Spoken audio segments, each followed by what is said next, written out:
नमस्कार, आज की बड़ी खबरों में आपका स्वागत है। मैं हूं आपके साथ अनु भारद्वाज और आप देख रहे हैं न्यूज गंगा। आज की बुलेटिन में बात करेंगे राहुल गांधी का केंद्र सरकार पर हमला।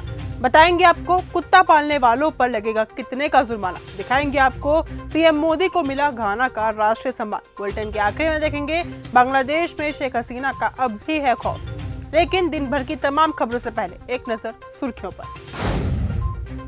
तेज रफ्तार या अपनी लापरवाही से होती है ड्राइवर की मौत तो नहीं मिलेगी राशि, सुप्रीम कोर्ट का अहम फैसला। बागेश्वर धाम में बड़ा हादसा, टेंट गिरने से एक श्रद्धालु की मौत, 4 घायल। आदित्य ठाकरे से माफी मांगे सीएम फडणवीस, दिशा सालियान डेथ केस पर बोले शिवसेना के नेता संजय राउत। राहुल गांधी का केंद्र सरकार पर हमला। कांग्रेस नेता राहुल गांधी ने केंद्र सरकार को घेरते हुए कहा कि महाराष्ट्र में मात्र 3 महीने में 700 से ज्यादा किसानों ने आत्महत्या कर ली है, लेकिन सरकार इस मामले में चुप है। डीजल, खाद आदि के दाम बढ़ रहे हैं, लेकिन एमएसपी की कोई गारंटी नहीं है। उन्होंने कहा कि सिस्टम ही किसानों को मार रहा है। मनीष सिसोदिया ने सुनाया बुजुर्गों का दर्द।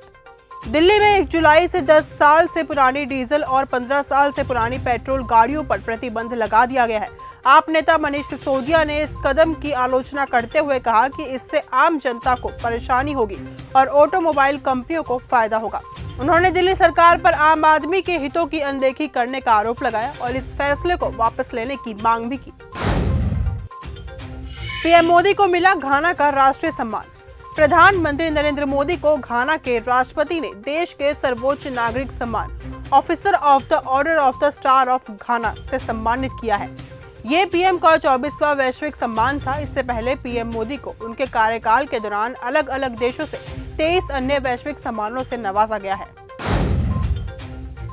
अखिलेश यादव ने आजमगढ़ में बनाया अपना नया घर। उत्तर प्रदेश के आजमगढ़ में समाजवादी पार्टी के प्रमुख अखिलेश यादव ने नया भवन का निर्माण किया है, लेकिन उनके नए भवन के गृह प्रवेश से पहले ब्राह्मण समाज के लोगों ने उनका विरोध शुरू कर दिया। ब्राह्मणों ने उन पर ब्राह्मणों की छवि खराब करने का आरोप लगाया। इसके साथ ही ब्राह्मण समाज के लोगों ने उनके घर के सामने काले झंडे लगाए।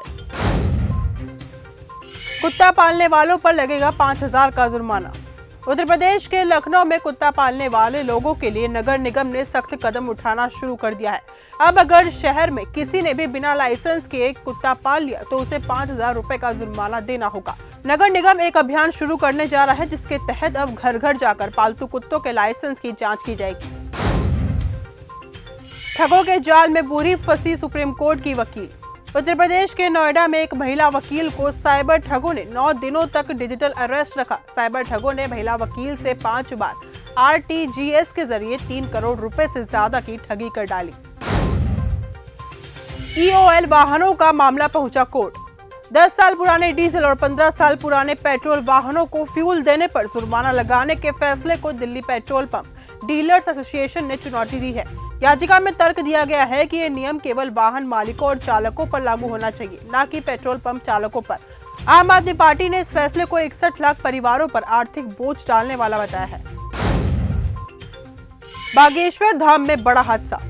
मध्य प्रदेश के बागेश्वर धाम में हादसा हो गया है, जहां टेंट गिरने से एक श्रद्धालु की मौत हो गई और इस हादसे में 4 घायल हो गए हैं। श्रद्धालु बारिश से बचने के लिए टेंट के नीचे खड़े थे।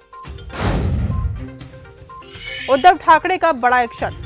शिवसेना के उपनेता सुनील बागुल पर महाराष्ट्र के पूर्व मुख्यमंत्री उद्धव ठाकरे ने बड़ा एक्शन लिया है। बागुल को पार्टी विरोधी गतिविधियों के कारण शिवसेना से निष्कासित कर दिया गया है। राज्यसभा सांसद संजय राउत ने एक्स पर पोस्ट कर बताया कि ये कार्रवाई शिवसेना प्रमुख उद्धव ठाकरे के आदेश पर की गई है।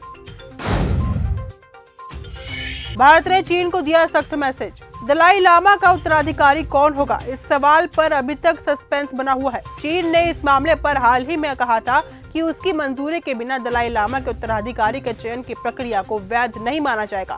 और अब भारत ने इशारों ही इशारों में चीन को लताड़ लगाई है। एक रिपोर्ट के मुताबिक भारत ने कहा है कि दलाई लामा को छोड़कर कोई भी उनके उत्तराधिकारी का फैसला नहीं कर सकता। रामायण की पहली झलक आई सामने। अब इंतजार खत्म हुआ। नितेश तिवारी के डायरेक्शन में बन रही रामायण की पहली झलक सामने आ चुकी है। 2 मिनट 33 सेकंड का वीडियो शेयर कर मेकर्स ने भगवान राम बने रणबीर कपूर का भी दमदार अवतार दिखाया है। क्लिप में रणबीर के अलावा रावण बने यश की भी छोटी सी झलक देखने को मिल रही है। कमल हसन की ठग लाइफ OTT पर हुई रिलीज। कमल हसन की फिल्म ठग लाइफ 5 जून को सिनेमाघरों में रिलीज हुई थी। हालांकि ये फिल्म बॉक्स ऑफिस पर ठंडी साबित हुई। वहीं जो दर्शक इस फिल्म को सिनेमाघरों में देखने से चूक गए थे, अब वे इसे घर बैठे OTT प्लेटफॉर्म पर एंजॉय कर सकते हैं। शेख हसीना का अब भी है खौफ। शेख हसीना के खिलाफ कानूनी कार्रवाई जारी है, लेकिन गवाहों को धमकियां मिल रही हैं। 227 मामलों में गवाह बन चुके लोग डर के साए में जी रहे हैं। शेख हसीना का खौफ आज भी जनता के मन में है और लोग उनके खिलाफ बोलने से डर रहे हैं। पाकिस्तान नापाक हरकतों से नहीं आ रहा बाज। पाकिस्तान अपनी हरकतों से बाज आने का नाम नहीं ले रहा है। पाकिस्तानी खुफिया एजेंसी नेपाल के रास्ते भारतीय सैन्य संस्थाओं की जासूसी करवा रही है। फरवरी 2025 में दिल्ली पुलिस की स्पेशल सेल ने नेपाल के रहने वाले मियां अंसारी को गिरफ्तार किया, जो साल 2008 से ISI के लिए काम कर रहा था। उसके पास से भारतीय सेना के गोपनीय दस्तावेज भी बरामद हुए हैं। ताइवान के पास नजर आया वॉरशिप। चीन PLA का एक लैंडिंग जहाज ताइवान के पास देखा गया है, जिससे ताइवान के आगामी हांग कुआन सैन्य अभ्यास से पहले तनाव बढ़ गया है। यह घटना ताइवान की जल सीमा के उल्लंघन का एक और उदाहरण है, जिसके बाद ताइवान ने अपनी निगरानी बढ़ा दी है और स्थिति पर नजर रख रहा है। तो फिलहाल आज के इस बुलेटिन में सिर्फ इतना ही। देश और दुनिया की तमाम खबरों के साथ ऐसे ही जुड़े रहने के लिए देखते रहिए न्यूज़ गंगा। धन्यवाद।